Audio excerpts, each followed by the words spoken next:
ผมว่ามันออกผลออกดอกออกผลในทุกชีวิตคนแหละครับเพียงแต่ว่าคนตั้งเป้าผิดในชีวิตเนาะเราชอบวัดว่าคนประสบความสำเร็จจากจำนวนเงินที่มีในบัญชี ซึ่งผมไม่เคยได้วัดจากตรงนั้นไงผมถึงบอกว่า perspective ของทุกคนหรือมุมมองของทุกคนที่มองว่าคน success ต้องมีเงินในบัญชีเยอะมันไม่ใช่สำหรับผมคือคน success มันคือคนที่เขามีความสุขกับการใช้ชีวิตคนที่รู้ว่าทุกวันนี้เขาตื่นมาเขาทำสิ่งนี้ทำสิ่งนั้นไปเพื่ออะไร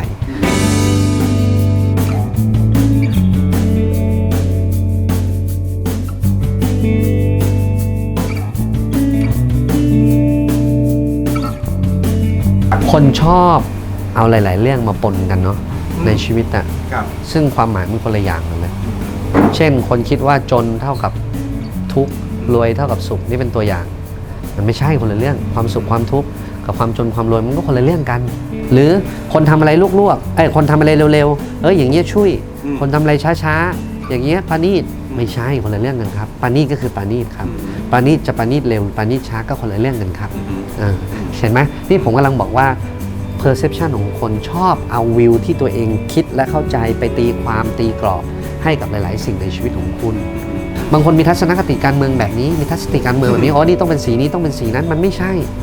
คุณอย่าเอา perception ของคุณไปตัดสินคนอื่นแล้วคุณอย่าเอา perception ของคนอื่นมาตัดสินชีวิตของตัวคุณเองเราสามารถสร้างกฎของตัวเราเองได้เราสามารถสร้างวิถีชีวิตของตัวเราเองได้เราสามารถสร้างวัฒนธรรมของตัวเราเองได้เพราะทุกอย่างเป็นสิ่งสมมุติขึ้นบนโลกใบนี้หมดแต่ทีนี้สังคมจะเชื่อในสิ่งที่เรากำหนดหรือสิ่งที่เราเป็นนั่นอยู่ที่ว่าเราอุทิศให้กับสิ่งนั้นให้เขาเชื่อในตามเรามากขนาดไหนผมไม่เคยดูถูกใครก็ตามที่กำลังบ้าหรือเพ้อเจ้ออยู่แต่ผมจะดูถูกคนที่เพ้อเจ้อแล้วไม่ทำพูดแล้วไม่ทำแล้วมันก็ปล่อยให้เรื่องนั้นเป็นเรื่องโม้ธรรมดาคุณโม้ได้คุณเพ้อเจ้อได้แต่คุณต้องทำให้คนอื่นเห็นด้วยว่าสิ่งที่คุณกำลังโม้หรือเพ้อเจ้อเนี่ยพิสูจน์ได้จริงคนไม่ได้ให้คุณค่ากับสิ่งที่คุณโม้หรือเพ้อเจ้อคนให้คุณค่ากับสิ่งที่เป็นผลลัพธ์ในสิ่งที่คุณทำ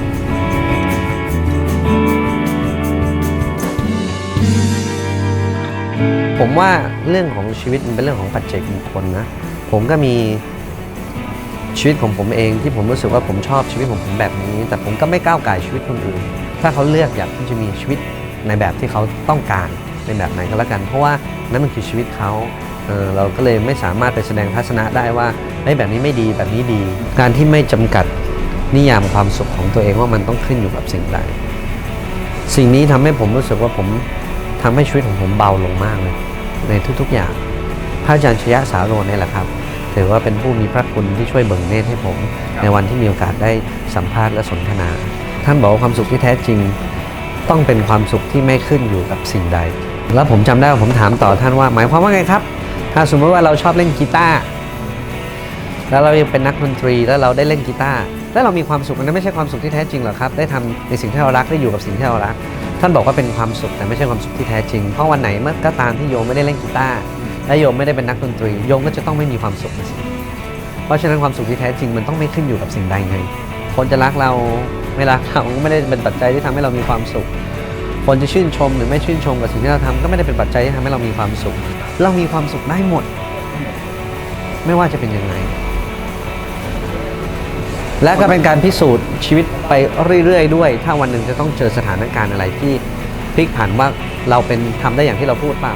ถ้าวันหนึ่งธุรกิจเราเจ๊งเรายังจะมีความสุขได้อย่างที่เราพูดไหม